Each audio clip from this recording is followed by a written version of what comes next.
பாருங்க நம்ப பார்க்க தேவையில்ல. இத்தனை நாள் வந்து ஒரு வேலையும் அம்மா இத்தனை நாள் ஒரு வேலையும் செய்யலமா. நாளைக்கு ஃபங்க்ஷனு. இப்போ போய் இந்த கல்யாண புடவையை துவைச்சு போட்டுட்டு மழை பெய்யுதுமா. இங்க பாருமா மழை தூரிட்டு இருக்குமா. வேற விஷயம், நீ துவைச்சு போட்டதை என்னால நம்ப முடியல. மழை வந்ததை கூட நம்பிமா. நீ துவைச்சு போட்ட பாரு, அததான் என்ன கண்டென்ட்க்கு வர மாட்டீங்க. இத்தனை நாள் துவைக்கலாமா, இன்னைக்கு ஏன் துவைக்கணும்? நாளைக்கு ஃபங்க்ஷன், அது பாத்துக்கப்ப. ஐயோ என்னம்மா நான் சொல்றதை புரிஞ்சுக்க மாட்டீங்க. மா இத்தனை நாள் துவைச்சிருக்கணுமா இல்லையா? துவைச்சு காய வச்சிருக்கணும்ல. அது நீ வேற மாச கணக்குல கிடக்குதுப்பா உள்ள. அம்மா நாளைக்கு ஃபங்க்ஷன்மா, இன்னைக்கு ஏமா துவைக்கணும்? இப்ப மழை வந்துருச்சு, என்ன பண்ணுவீங்க? அதனாலதான் மழை வந்திருக்கு. நல்லா இருந்த மழையை வீணாக்கு, வானத்தை வீணாக்கு. அம்மா நீங்க எல்லாம் வேஸ்ட்மா. நான் சொல்ல வர பாயிண்ட் கேட்ச் பண்ண மாட்டீங்கம்மா. நீ என்ன சொல்ற? நான் சொல்றது ஒண்ணு, நீ சொல்றது என்ன சொல்றாங்கன்னா நான் காலையில சாப்பிடுவாங்க. உங்க வீட்டுக்காரங்க சாப்பிடுவாங்களா சொல்லுவாங்க.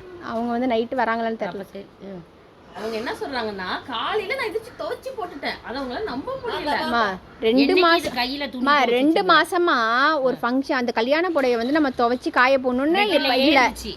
வெட்டிலேயே இருந்துச்சு, அது ஒரு விஷயம். இன்னைக்கு துவைச்சிட்டு மழை வந்துருச்சு. இல்ல இன்னைக்கு துவைச்சது ரெண்டாவது விஷயம். என்னைக்குமே துவைக்காது. நீ 2 மாசத்துக்கு நீ போற, அது என்னைக்குமே துவைக்காது.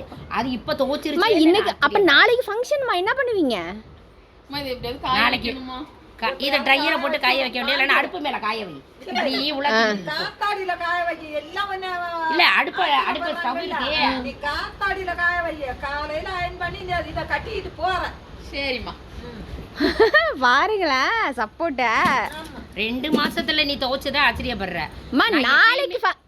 நாளைக்கு ஃபங்க்ஷன்மா, இன்னைக்கு போய் துவைச்சிருக்குமா, அதை கேளுங்கம்மா. நீ வேற நாளைக்கு மதியம், நாளைக்கு காலையில ஃபங்க்ஷன், நைட்டு கூட துவைச்சு போடுற ஆளு அது.